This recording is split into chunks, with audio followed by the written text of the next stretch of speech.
These are native newborn trees, returning to their roots. Over time, they've been lost from the landscape to farm more food. But now these volunteers are bringing them back, creating one of the biggest new woodlands in England to improve biodiversity and capture carbon for centuries to come.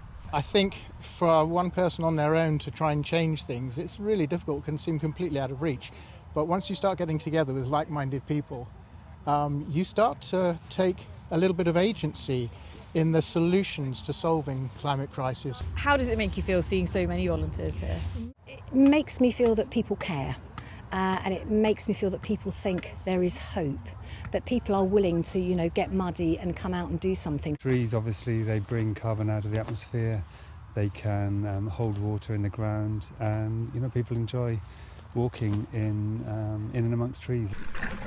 The charity Avon Needs Trees has bought 420 acres of land between Bristol and Bath with a mission to plant 100,000 new trees across the Chew Valley. Over the last 70 years, hedgerows have also been stripped back to make way for food, and for the first time in a century, they're being reintroduced here.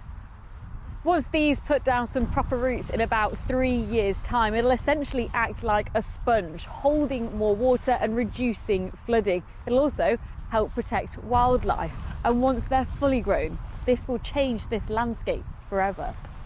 Climate change is happening really quick, and trees don't grow really quick. The sooner we get things in, the longer it's got to grow and establish.